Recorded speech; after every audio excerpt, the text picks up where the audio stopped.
Saina south visual മീഡിയയും Jasmine ജാഫറും തമ്മിലുള്ള exclusive ഇന്റർവ്യൂവിന്റെ രണ്ടാം ഭാഗം ഇതാ വന്നിട്ടുണ്ട്. അപ്പോൾ ആദ്യ ഭാഗം നിങ്ങൾ ആരും കണ്ടിട്ടില്ലെങ്കിൽ ബിഗ് ബോസിലെ പല കാര്യങ്ങളും ആദ്യ ഭാഗം ഇന്റർവ്യൂവിൽ ജാസ്മിൻ സംസാരിക്കുന്നുണ്ട്. അതിന്റെയൊക്കെ ലിങ്ക് ഞാൻ താഴെ കമന്റ് ബോക്സിൽ പിൻ ചെയ്തിട്ടുണ്ട്. എല്ലാവരും ഒന്ന് കയറി കാണാൻ ശ്രമിക്കുക. അപ്പോൾ ഈ ഒരു ഇന്റർവ്യൂവിൽ പല കാര്യങ്ങളും ബിഗ് ബോസിനെ ബന്ധപ്പെട്ടും ബിഗ് ബോസ് എങ്ങനെയാണ് ജാസ്മിൻ എന്ന വ്യക്തിയെ പ്രൊജക്ട് ചെയ്യുന്നത് അതിനെയൊക്കെ ബന്ധപ്പെട്ട് ഒരുപാട് കാര്യങ്ങൾ ജാസ്മിൻ പറയുന്നുണ്ട്. എന്തൊക്കെയാണെങ്കിലും അതിലേക്കൊക്കെ നമ്മൾ അധികമായിട്ട് കടക്കുന്നില്ല, കാരണം അതൊക്കെ എല്ലാവർക്കും അറിയുന്ന കാര്യങ്ങൾ തന്നെയാണ്. എന്തൊക്കെയാണെങ്കിലും ബിഗ് ബോസിൽ നിന്ന് പുറത്തിറങ്ങിയ ജാസ്മിൻ ജാഫറിന്റെ ഭാഗത്ത് നിന്ന് ഏറ്റവും കൂടുതൽ അറിയണം എന്നുള്ള ഒരു കാര്യമായിരുന്നു അഫ്സലിന്റെ കേസ്. അതായത് ജാസ്മിനും അഫ്സലും തമ്മിലുള്ള നിശ്ചയം കഴിഞ്ഞു എന്നുള്ളത് ജാസ്മിന്റെ ഫാദർ തന്നെ ഒരു ഇന്റർവ്യൂവിൽ പറഞ്ഞിട്ടുള്ളതാണ്. അപ്പൊ തീർച്ചയായിട്ടും ഇതിന്റെ സത്യാവസ്ഥ എന്താണ്? അതോടൊപ്പം തന്നെ അഫ്സൽ എന്ന് പറഞ്ഞ വ്യക്തി സോഷ്യൽ മീഡിയയിൽ ഏറ്റുവാങ്ങിയ സൈബർ അറ്റാക്കുകൾക്ക് കൈയും കണക്കൊന്നുമില്ല. അപ്പൊ എല്ലാവർക്കും ഇതിനെപ്പറ്റി അറിയണം. അപ്പൊ ഈ ഒരു കാര്യം ജാസ്മിൻ വളരെ വ്യക്തമായിട്ട് ആ ഒരു ഇന്റർവ്യൂവറിനോട് പറയുന്നുണ്ട്. അദ്ദേഹം നല്ല രീതിയിൽ ചോദ്യങ്ങൾ ചോദിക്കുന്നത് കൊണ്ടാണ് മനോഹരമായിട്ടുള്ള ഉത്തരങ്ങൾ കിട്ടുന്നത്. എന്തൊക്കെയാണെങ്കിലും എല്ലാത്തിനും വ്യക്തമായ ഒരു ഉത്തരം ജാസ്മിൻ കൊടുത്തിട്ടുണ്ട്. അതിനെപ്പറ്റി നമുക്ക് സംസാരിക്കാം. അഫ്സൽ എന്ന് പറഞ്ഞ വ്യക്തിയായിട്ട് എൻഗേജ്മെന്റ് കഴിഞ്ഞിട്ടുണ്ടെങ്കിൽ ആ ഒരു പെർട്ടിക്കുലർ ഇന്റർവ്യൂവിൽ അഫ്സൽ എന്ന് പറഞ്ഞ പേര് നമ്മുടെ ഇന്റർവ്യൂ എടുക്കുന്ന വ്യക്തിയോ അല്ലെങ്കിൽ ജാസ്മിൻ ജാഫറോ ഉച്ചരിക്കുന്നില്ല. കാരണം അതിന്റെ ആവശ്യമില്ല എന്നാണ് ജാസ്മിൻ ആദ്യം തന്നെ പറയുന്നത്. ആ ഒരു പുള്ളിക്കാരന്റെ പേര് പോലും പറയാനായിട്ട് ഞാൻ ഇനി ആഗ്രഹിക്കുന്നില്ല എന്ന് ജാസ്മിൻ ആ ഒരു ഇന്റർവ്യൂവിൽ പറയുന്നുണ്ട്. അപ്പോ അഫ്സൽ എന്ന് പറഞ്ഞ വ്യക്തിയായിട്ടുള്ള എൻഗേജ്മെന്റ് അല്ലെങ്കിൽ നിശ്ചയം പുറത്ത് കഴിഞ്ഞിട്ടും എന്തുകൊണ്ടാണ് ഗബ്രി ആയിട്ടുള്ള ഈ ഒരു റിലേഷൻഷിപ്പ് ബിഗ് ബോസ് ഹൗസിൽ മുന്നോട്ട് വെക്കാനായിട്ട് ജാസ്മിന് തോന്നിയത്? അതുപോലെ തന്നെ ഈ ഒരു റിലേഷൻഷിപ്പ് പുറത്തുള്ളത് കൊണ്ടാണ് ഗബ്രി ആയിട്ടുള്ള ജാസ്മിന്റെ കോംബോയെ ആളുകൾ വളരെ മോശമായിട്ട് ചിത്രീകരിച്ചത്. അതിനെപ്പറ്റി ജാസ്മിൻ എന്താണ് പറയാനുള്ളത്? അപ്പൊ ജാസ്മിൻ ആദ്യമായി പറയുന്ന ഒരു കാര്യമാണ്, പുറത്തൊരു വ്യക്തി കമ്മിറ്റഡ് ആണെങ്കിൽ അല്ലെങ്കിൽ ഒരു വ്യക്തിയുമായിട്ട് ഇഷ്ടത്തിലാണ്, അവരുടെ നിശ്ചയം ഉറപ്പിച്ച് വെച്ചിട്ടുണ്ടെങ്കിൽ ഒരു ബിഗ് ബോസ് എന്ന റിയാലിറ്റി ഷോയിൽ പോയിട്ട് മറ്റൊരു വ്യക്തിയായിട്ട് സ്നേഹത്തിലാവുന്നതും അടുത്ത് ഇടപഴകുന്നതും ശരിയായിട്ടുള്ള ഒരു കാര്യമല്ല. അതുകൊണ്ട് തന്നെ ജനങ്ങൾ അത്തരത്തിൽ വിശ്വസിച്ചതിന് യാതൊരു തെറ്റും പറയാൻ സാധിക്കില്ല. അതുപോലെ തന്നെ അഫ്സൽ എന്ന് പറഞ്ഞ വ്യക്തി പുറത്തനുഭവിച്ച സൈബർ അറ്റാക്കിന് എനിക്ക് അദ്ദേഹത്തിനോട് ഒരുപാടധികം ബഹുമാനമുണ്ട്. കാരണം അദ്ദേഹം ബിഗ് ബോസ് ഹൗസിൽ ഞാൻ പോകുന്ന സമയത്ത് ഒരുപാട് എന്നെ സഹായിച്ച വ്യക്തിയാണ്. ബിഗ് ബോസ് ഹൗസിൽ പോകുന്നതിന് തൊട്ട് മുന്നായിട്ട് വരെ എനിക്ക് ഫുൾ സപ്പോർട്ട് തന്നതും ബിഗ് ബോസ് ഹൗസിൽ നിൽക്കുന്ന സമയത്ത് ഒരുപാട് ഗിഫ്റ്റുകൾ അല്ലെങ്കിൽ ജാസ്മിന് ആവശ്യമായിട്ടുള്ള ആവശ്യ വസ്തുക്കളെല്ലാം ബിഗ് ബോസ് ഹൗസിലേക്ക് അയച്ചു കൊടുത്തത് അഫ്സലാണ്. അതുപോലെ തന്നെ ജാസ്മിനും അച്ഛനും അമ്മയും സഹോദരനും തമ്മിലുള്ള ആ ഒരു പെർട്ടിക്കുലർ പിക്ചർ അതുവരെ ബിഗ് ബോസ് ഹൗസിലേക്ക് ഫ്രെയിം ചെയ്ത് അയച്ചു കൊടുത്തത് അഫ്സലാണെന്നുള്ള കാര്യം കൃത്യമായിട്ട് ജാസ്മിൻ പറയുന്നുണ്ട്. എന്നോടൊപ്പം ഒരു ബാക്ക് ബോൺ ആയിട്ട് നല്ല രീതിയിൽ സപ്പോർട്ട് ചെയ്ത് ഉണ്ടായിരുന്ന ഒരു വ്യക്തിയാണ്. അതോടൊപ്പം തന്നെ നിശ്ചയം കഴിഞ്ഞു എന്ന് പറഞ്ഞൊരു കാര്യം അതിപ്പോ ജാസ്മിന്റെ ഫാദർ ഒരു ഇന്റർവ്യൂവിൽ പറയുന്നുണ്ട്. ആ ഒരു രീതിയിൽ നിശ്ചയം കഴിഞ്ഞു എന്ന് തന്നെയാണ് പറയുന്നത്. അപ്പോൾ നിശ്ചയത്തിന്റെ കാര്യം ജാസ്മിൻ പറയുന്നത് ഉറപ്പിച്ചു വെച്ചിട്ടേ ഉള്ളൂ. നിശ്ചയം എന്നൊരു മൂതിരമാറ്റം ചടങ്ങിനെയാണ് നമ്മൾ സാധാരണ നിശ്ചയം എന്ന് പറയുന്നത്. ആ ഒരു ചടങ്ങ് അവർക്കിടയിൽ ഉണ്ടായിട്ടില്ല. പെണ്ണ് കാണാനായിട്ട് അഫ്സലും വീട്ടുകാരും ജാസ്മിന്റെ വീട്ടിലേക്ക് വന്നിട്ടുണ്ട്. അഫ്സൽ പറഞ്ഞ ഒരു കാര്യം അനുസരിച്ചിട്ട് ജാസ്മിൻ ബിഗ് ബോസ് ഹൗസിലേക്ക് സെലക്ഷൻ കിട്ടിയതിന് തൊട്ട് മുന്നായിട്ടാണ് ജാസ്മിൻ അഫ്സലിനോട് പറയുന്നത്, എനിക്ക് നിന്നെ കല്യാണം കഴിക്കാനായിട്ട് താല്പര്യമുണ്ട്, വീട്ടുകാരൊത്ത് വീട്ടിൽ വന്ന് പെണ്ണ് ചോദിക്കണം, പെണ്ണ് കാണാൻ വന്നം എന്നുള്ള രീതിയിൽ അഫ്സലിനോട് പറയുകയും അതോടൊപ്പം തന്നെ അഫ്സൽ തന്റെ വീട്ടുകാരെ കൂട്ടിയിട്ട് പെണ്ണ് കാണാൻ പോകുന്നതും അവിടെ വെച്ച് അടിപൊളിയായിട്ടുള്ള ഡ്രസ്സും കാര്യങ്ങളൊക്കെ ഇട്ട് ഒരുമിച്ചിരുന്ന് ഫുഡ് കഴിക്കുന്നതും വീഡിയോസും കാര്യങ്ങളെല്ലാനും അഫ്സൽ തന്റെ ഇൻസ്റ്റാഗ്രാം അക്കൗണ്ടിലൂടെ റിവീൽ ചെയ്തിട്ടുള്ള കാര്യമാണ്. അപ്പോൾ അവിടെ സംഭവിച്ചിരിക്കുന്നത് ഒരു എൻഗേജ്മെന്റിലല്ല. അതുപോലെ തന്നെ അഫ്സൽ പെണ്ണ് കാണാനാണ് വന്നത്. ഒരു മൂതിരം മാറ്റം ചടങ്ങിനെയാണ് നിങ്ങൾ എൻഗേജ്മെന്റ് അല്ലെങ്കിൽ നിശ്ചയം എന്ന് വിശ്വസിക്കുന്നതെങ്കിൽ അത് ഞങ്ങൾക്കിടയിൽ ഉണ്ടായിട്ടില്ല. ജാസ്മിന്റെ അച്ഛൻ പറഞ്ഞതിൽ ഒരു മിസ്റ്റേക്ക് ഉണ്ടെന്നുള്ള രീതിയിൽ ജാസ്മിൻ അവിടെ സംസാരിക്കുന്നുണ്ട്. അതോടൊപ്പം തന്നെ പിന്നീട് ഈ ഒരു ബന്ധത്തിന് ഇത്രയേറെ പ്രശ്നം പറ്റിയത് ഇപ്പോൾ ജാസ്മിൻ എന്ന് പറഞ്ഞ വ്യക്തി ബിഗ് ബോസിന് ശേഷം മറ്റൊരു ലോകത്തേക്കൊന്നും പോകാൻ പോകുന്നില്ല. 3 മാസത്തിന് ശേഷം ഈ പറയുന്ന അഫ്സലിനും അച്ഛനും അമ്മയ്ക്കും ഇടയിലേക്ക് തന്നെ താൻ എത്തും. അപ്പൊ കുറച്ചു നേരം ഒന്ന് വെയിറ്റ് ചെയ്യാമായിരുന്നു. ആ ഒരു 3 മാസം കാലയളവ് വീഡിയോസ് ഒന്നും ഇത്തരത്തിൽ ഇൻസ്റ്റാഗ്രാം അക്കൗണ്ടിലൂടെ പങ്കുവെക്കാതെ അല്ലെങ്കിൽ പേഴ്സണൽ ആയിട്ടുള്ള ചാറ്റും കാര്യങ്ങളൊക്കെ പുറത്തു വിടാതെ ജാസ്മിന് പറയാനുള്ളത് എന്താണെന്നൊന്ന് കേൾക്കാനുള്ള ഒരു മനോഭാവം അഫ്സൽ കാണിക്കണമായിരുന്നു എന്നൊരു കാര്യം ജാസ്മിൻ ആ ഒരു സമയത്ത് പറയുന്നുണ്ട്. അത് അഫ്സലിന്റെ ഭാഗത്തു നിന്നുണ്ടായില്ല. ഒരിക്കലും ഞാൻ ബിഗ് ബോസിന് ശേഷം വേറൊരു ലോകത്തേക്കൊന്നും പോവില്ല, ഇവർക്കിടയിൽ തന്നെ വരും. നമ്മുടെ വൈൽഡ് കാർഡ് ആയിട്ട് പൂജ ബിഗ് ബോസ് ഹൗസിലേക്ക് വന്ന സമയത്ത് ബിഗ് ബോസിന്റെ ഈ പറയുന്ന ഫിനാലേക്ക് ശേഷം നീ ആരെ ആയിരിക്കും ആദ്യം വിളിക്കാൻ പോകുന്നതെന്ന് പൂജ ചോദിച്ചു. ആ ഒരു സമയത്ത് എൻ്റെ അച്ഛനെയും അമ്മയെയും അഫ്സലിനെയും വിളിക്കുമെന്നാണ് ഞാൻ പൂജയോട് പറഞ്ഞത്. അത്രയും ഇമ്പോർട്ടൻ്റ് ആണ് എനിക്ക് ഇവരെല്ലാവരും.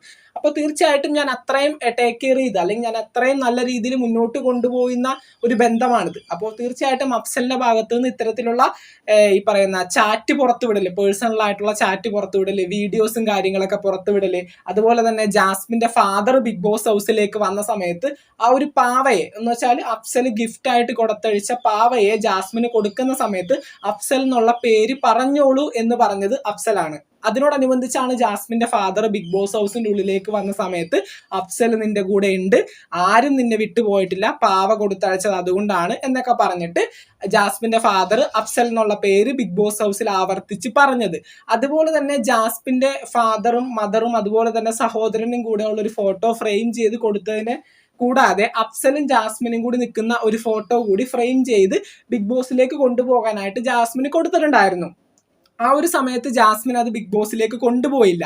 ആ ഒരു ഫോട്ടോ കൊണ്ടുപോയിരുന്നെങ്കിലും അഫ്സൽ എന്ന പേര് പറയാതെ തന്നെ ഫേസ് കൂടി റിവീൽ ചെയ്ത് ബിഗ് ബോസ് ഹൗസിൽ പുറത്ത് വന്നാണ്. അപ്പോൾ ബിഗ് ബോസ് ഹൗസിൽ വരരുതെന്ന് ഒരിക്കലും അഫ്സൽ ആഗ്രഹിച്ചിട്ടില്ല. അങ്ങനെയാണെങ്കിൽ ആ ഒരു പെർട്ടിക്കുലർ ഫോട്ടോ കൊടുത്തു വിടില്ല എന്നാണ് ജാസ്മിൻ പറയുന്നത്. അപ്പോൾ ഇതിനൊക്കെ എല്ലാത്തിനും ഒരു കാരണം അഫ്സൽ എന്ന് പറഞ്ഞ വ്യക്തി വളരെ നല്ല രീതിയിൽ നിൽക്കുകയായിരുന്നു. അഫ്സൽ വീഡിയോ പുറത്തു വിടാനും പേഴ്സണൽ ആയിട്ടുള്ള ചാറ്റ് പുറത്തു വിടാനും ഞങ്ങൾ തമ്മിലുള്ള സംഭാഷണങ്ങളെല്ലാം ഇങ്ങനെ പുറത്തു വിടാനായിട്ട് ഏറ്റവും വലിയൊരു കാരണം എന്ന് പറയുന്നത് ഞാൻ ഏറ്റവും കൂടുതൽ വിശ്വസിച്ച എൻ്റെ കൂട്ടുകാരാണ്. ബിഗ് ബോസ് ഹൗസിലേക്ക് പോകുന്ന സമയത്ത് ഞാൻ എൻ്റെ അമ്മയോടും അപ്പനോടൊക്കെ പറഞ്ഞിട്ടുണ്ടായിരുന്നു, ഇന്റർവ്യൂ ഒന്നും ആർക്കും കൊടുക്കരുത്. ബിഗ് ബോസ് ഹൗസിൽ എന്തെങ്കിലും ഒരു കോൺട്രവേഴ്സി അല്ലെങ്കിൽ എന്തെങ്കിലും ഒരു പ്രശ്നം എന്നെ ചുറ്റിപ്പറ്റി വന്നു കഴിഞ്ഞാൽ ഇന്റർവ്യൂവും കാര്യങ്ങളൊക്കെ ചോദിച്ച് നിങ്ങളുടെ അഭിപ്രായം അറിയാനായിട്ട് ഒരുപാട് പേര് നിങ്ങളെ അന്വേഷിച്ച് വരും. ആ ഒരു സമയത്ത് ആർക്കും ഇന്റർവ്യൂ കൊടുക്കരുത്, ഞാൻ പറയുന്ന കുറച്ച് വ്യക്തികൾക്ക് മാത്രം കൊടുക്കുക, അവരോട് മാത്രം കമ്മ്യൂണിക്കേറ്റ് ചെയ്യുക എന്നുള്ളൊരു കാര്യമാണ് ജാസ്മിൻ ബിഗ് ബോസ് ഹൗസിൽ പോകുന്നതിന് മുമ്പ് വീട്ടുകാരോട് പറഞ്ഞൊരു കാര്യം.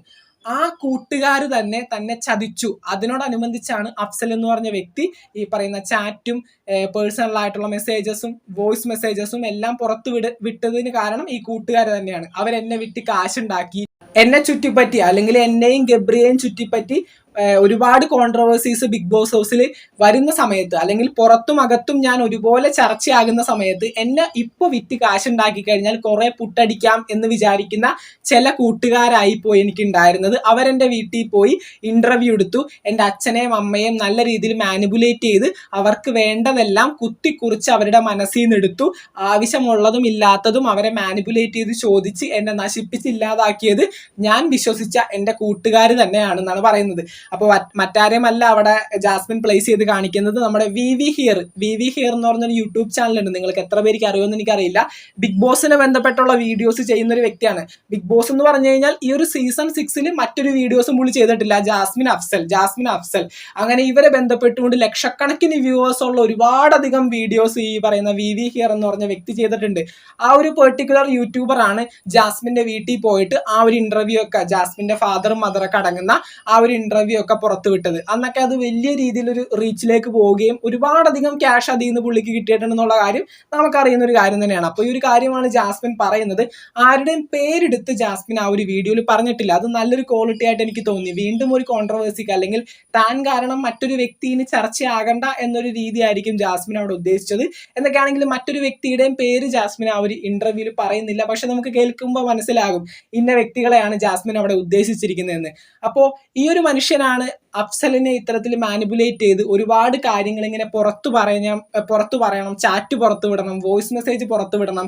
അവള് ബിഗ് ബോസ് ഹൗസിൽ പറഞ്ഞിരിക്കുന്നത് നിങ്ങൾക്ക് തമ്മിൽ യാതൊരു ബന്ധവുമില്ല, ബിഗ് ബോസിന് ശേഷം നോക്കാം, കല്യാണം കഴിക്കാൻ നമുക്ക് നോക്കാം, നീ ഒരു സാധാരണ ഫ്രണ്ടാണ്, ഒരു ഫ്രണ്ട് എന്നെ പ്രപ്പോസ് ചെയ്തു, അത്തരത്തിലൊക്കെയാണ് അവള് ബിഗ് ബോസിൽ പറയുന്നത്. ഇതൊക്കെ നമുക്ക് പൊളിച്ചടക്കി കൊടുക്കണം എന്നൊക്കെ പറഞ്ഞിട്ട് അഫ്സലിനെ മാനിപ്പുലേറ്റ് ചെയ്ത് ഈ കാര്യങ്ങളൊക്കെ പുറത്തു വിട്ടത് ഈ ഒരു വ്യക്തിയാണ്.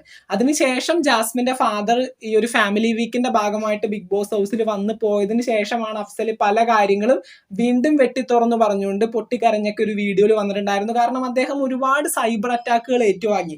അപ്പോൾ തീർച്ചയായിട്ടും ജാസ്മിന്റെ ഭാഗത്ത് നിന്ന് നോക്കുകയാണെങ്കിൽ ഈ പറയുന്ന അപ്സൽ ചെയ്തത് ചില തെറ്റുകളായിരിക്കാം. കാരണം ജാസ്മിനെ ബന്ധപ്പെട്ടുള്ള പേഴ്സണൽ ആയിട്ടുള്ള പല കാര്യങ്ങളും, ഈ പറയുന്ന വോയിസ് മെസ്സേജ് ആയിക്കൊള്ളട്ടെ, അല്ലെങ്കിൽ ചാറ്റ് ആയിക്കൊള്ളട്ടെ, ഈ പറയുന്ന എൻഗേജ്മെന്റിന്റെ വീഡിയോസും കാര്യങ്ങളൊക്കെ അപ്സൽ തന്നെ ഇൻസ്റ്റാഗ്രാം അക്കൗണ്ട് ത്രൂ ഇത് പുറത്തു വിട്ടിട്ടുണ്ടായിരുന്നു. അപ്പൊ ഈ കാര്യങ്ങളൊക്കെ ജാസ്മിന് അത്ര ഇഷ്ടപ്പെട്ടിട്ടില്ല. കുറച്ച് സമയം ഒന്ന് വെയിറ്റ് ചെയ്യാമായിരുന്നു. ജാസ്മിൻ ബിഗ് ബോസ് ഹൗസിൽ ഫിനാലെ കഴിഞ്ഞ് വീട്ടിലേക്ക് വന്ന് നേരിൽ കണ്ടൊന്ന് സംസാരിക്കുന്നത് വരെ വെയിറ്റ് ചെയ്യാമായിരുന്നു. അതുകൊണ്ട് തന്നെ ഇനി ഈ ഒരു ബന്ധം ഇനി നടക്കില്ല, ഇതിന് മൂവ് ഓൺ ചെയ്യില്ല, ഈ ബന്ധം ഇവിടെ വെച്ച് അവസാനിച്ചു. ഇന്റർവ്യൂവർ ചോദിക്കുന്നുണ്ട്, ഈ ഒരു ബന്ധം ഇനി മുന്നോട്ട് പോകുമോ, നിങ്ങളുടെ കല്യാണം ഇനി നടക്കുമോ, ഈ ഒരു ബന്ധത്തിനെ പറ്റി എന്താണ് ഇതിന്റെ ഫർദർ അപ്ഡേറ്റ് എന്ന് ചോദിക്കുന്ന സമയത്ത് ജാസ്മിൻ വ്യക്തമായി പറയുന്നുണ്ട്, ഈ ബന്ധം അഫ്സലും ഞാനും തമ്മിലുള്ള ഒരു റിലേഷൻ ഇവിടം കൊണ്ട് അവസാനിച്ചു, അതിനി ഇല്ല, അതൊരിക്കലും നടക്കില്ല എന്ന് ജാസ്മിൻ വെട്ടി തുറന്ന് ആ ഒരു വീഡിയോയിൽ പറയുന്നുണ്ട്. അപ്പോൾ ആ ഒരു ബന്ധം അവിടെ വെച്ച് അവസാനിപ്പിച്ചു. ഒരുപാട് പേരാണ് അഫ്സലും ജാസ്മിനും തമ്മിലുള്ള ഫർദർ അപ്ഡേറ്റ് അറിയാനായിട്ട്, ഇവർ തമ്മിൽ ഇനി മുന്നോട്ട് പോകുന്ന നാളുകളിൽ കല്യാണം കഴിക്കുമോ, അല്ലെങ്കിൽ ഇവർക്കിടയിൽ ഉണ്ടായിരുന്ന ഈ ഒരു പ്രശ്നങ്ങളൊക്കെ മാറിയോ എന്നൊക്കെ ചോദിക്കുന്ന ഒരുപാട് പേരുണ്ട്. അപ്പോൾ അത്തരത്തിലില്ല, ആ ഒരു ബന്ധം അവസാനിച്ചു, അവിടെ വെച്ചത് അവസാനിച്ചു, ഇനി അത് നടക്കില്ല. കുറെ പേര് മാനിപ്പുലേറ്റ് ചെയ്ത് ആ ഒരു വ്യക്തിയെയും കൂടി ഇതിലേക്ക് ഇൻവോൾവ് ചെയ്യിച്ച് വളരെ മോശമായിട്ടുള്ളൊരു ഒരു കോൺട്രവേഴ്സിയിലേക്ക്, ഒരു ചീത്തപ്പേരിലേക്ക് ആ ഒരു വ്യക്തിയെയും കൂടി തള്ളിവിടുകയാണ് ഉണ്ടായത്. പിന്നീട് തന്റെ ന്യായം പുറത്തു പറയാൻ വേണ്ടി പല കാര്യങ്ങളും അഫ്സൽ ചെയ്തു. അതും തനിക്ക് തെറ്റായിട്ട് തോന്നി. ഒന്ന് വെയിറ്റ് ചെയ്യാമായിരുന്നു, എൻ്റെ പേഴ്സണൽ ആയിട്ടുള്ള പല കാര്യങ്ങളും പുറത്തു വിടുന്നതിന് മുന്നേ ഒന്ന് വെയിറ്റ് ചെയ്യാമായിരുന്നു, എനിക്ക് പറയാനുള്ളത് കൂടി ഒന്ന് കേൾക്കാമായിരുന്നു. ആ ഒരു മാനുഷികമായ ഒരു മര്യാദ പോലും അഫ്സൽ കാണിച്ചില്ല. അതുകൊണ്ട് തന്നെ ആ ഒരു വ്യക്തിയോട് ഇനി സംസാരിക്കേണ്ട കാര്യമുണ്ടെന്ന് എനിക്ക് തോന്നുന്നില്ല. ഇനി സംസാരിച്ചിട്ടും കാര്യമില്ല, ആ ഒരു ബന്ധം ഇനി ഇല്ല, ഇവിടം കൊണ്ടെല്ലാം അവസാനിച്ചു എന്നുള്ള കാര്യം ജാസ്മിൻ വ്യക്തമായിട്ട് പറയുന്നുണ്ട്. അപ്പോൾ ഒരുപാട് പേര് കാത്തിരുന്നൊരു കാര്യമാണ് അഫ്സലും ജാസ്മിനും തമ്മിലുള്ള കാര്യത്തെ പറ്റി ജാസ്മിൻ സംസാരിക്കുന്നതും, ഇതിൽ ഗബ്രിയുടെ ഇൻവോൾവ്മെന്റും അതുപോലെ തന്നെ ഈ ഒരു ചാറ്റും വോയിസ് മെസ്സേജും ഒക്കെ പുറത്തു വിട്ടതിനെ പറ്റി ജാസ്മിന്റെ ഭാഗത്ത് നിന്ന് പറയാനുള്ള കാര്യങ്ങൾ അറിയണമെന്ന് ഒരുപാട് പേര് ആഗ്രഹിക്കുന്നുണ്ടായിരുന്നു. അതൊക്കെ വ്യക്തമായിട്ട് ജാസ്മിൻ ആ ഒരു ഇന്റർവ്യൂവിൽ പറയുന്നുണ്ട്. ഇന്റർവ്യൂവിന്റെ ലിങ്ക് താഴെ ഞാൻ കമന്റ് ബോക്സിൽ പിൻ ചെയ്യാം, കാണണമെന്നുള്ളവർക്ക് തീർച്ചയായിട്ടും കയറി കാണാം. അതുപോലെ തന്നെ ബിഗ് ബോസ് ഹൗസിലെ പല കാര്യങ്ങളും ഈ ഒരു ഇന്റർവ്യൂവിൽ പറയുന്നുണ്ട്. പക്ഷെ വളരെ ഇമ്പോർട്ടന്റ് ആയിട്ട് ജാസ്മിൻ പറയുന്ന ഒരു കാര്യം ഇത് തന്നെയാണ്. അപ്പോൾ അത്തരത്തിൽ അതുപോലെ തന്നെ ബിഗ് ബോസ് ഹൗസിൽ ജാസ്മിനെ പ്രൊജക്ട് ചെയ്ത് കാണിക്കുന്നത്, അവർക്ക് വേണ്ട കാര്യങ്ങൾ മാത്രമായിരിക്കും ജാസ്മിനെ അവർ കാണിക്കുന്നത്. ഇപ്പോൾ ഗബ്രി പുറത്തു പോയ സമയത്ത് ഗബ്രിയുടെ ഫോട്ടോനെ കെട്ടിപ്പിടിച്ചുകൊണ്ട് ജാസ്മിൻ കുറെ കാര്യങ്ങൾ പറയുന്നതും സങ്കടങ്ങളും സന്തോഷങ്ങളും ഒക്കെ പങ്കുവെക്കുന്നതൊക്കെ ഒരുപാട് പേര് പല എപ്പിസോഡ്സിലായിട്ട് കണ്ടിട്ടുണ്ട്. ഈ ഒരു സമയത്ത് തൻ്റെ അച്ഛൻ്റെയും അമ്മയുടെയും സഹോദരൻ്റെ ഒക്കെ ഫോട്ടോ നോക്കിയിട്ട് ജാസ്മിൻ പൊട്ടിക്കരയുകയും, ഈവൻ ഗബ്രി ബിഗ് ബോസ് ഹൗസിൽ ഉണ്ടായിരുന്ന സമയത്ത് വരെയും പല കാര്യങ്ങളും ആ ഒരു ഫോട്ടോയെ നോക്കി ജാസ്മിൻ പറയാറുണ്ട്.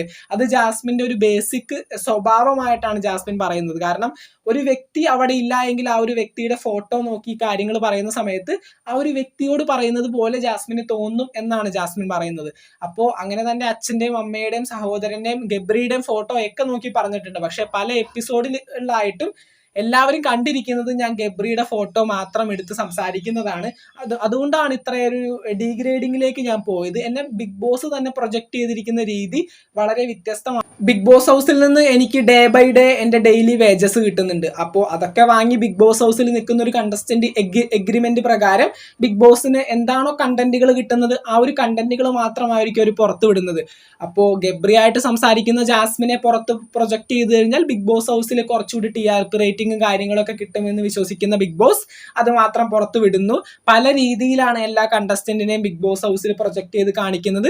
അതൊക്കെ അവരുടെ പേഴ്സണൽ ആയിട്ടുള്ള താല്പര്യങ്ങളും ഇഷ്ടങ്ങളുമാണ്. അവർക്ക് എവിടെയാണ് കണ്ടന്റ് കിട്ടുന്നത്, ഏറ്റവും നല്ല രീതിയിൽ മാർക്കറ്റ് ചെയ്യാൻ പറ്റുന്നത് ഏത് സ്ഥലത്താണോ അത് മാത്രമായിരിക്കും അവർ ഫോക്കസ് ചെയ്ത് കാണിക്കുന്നതെന്ന് കൂടി ജാസ്മിൻ ആ ഒരു വീഡിയോയിൽ പറയുന്നുണ്ട്. ബിഗ് ബോസ് മലയാളത്തിന്റെ പുതുപുത്തൻ വിശേഷങ്ങൾക്കായിട്ട് നമുക്ക് വീണ്ടും കാണാം. ചാനൽ ഇതുവരെ സബ്സ്ക്രൈബ് ചെയ്യാത്തവർ തീർച്ചയായിട്ടും ഒന്ന് സബ്സ്ക്രൈബ് ചെയ്ത് സപ്പോർട്ട് ചെയ്യുക. വീഡിയോ ലൈക്ക് ചെയ്ത് കാണുന്നവർ ഒന്ന് ലൈക്കും കൂടി ചെയ്തേക്കാം. നിങ്ങളുടെ വിലയേറിയ അഭിപ്രായങ്ങൾ താഴെ കമന്റുകളായിട്ട് അറിയിക്കുക. നമുക്ക് മറ്റൊരു വീഡിയോ കാണാം. താങ്ക്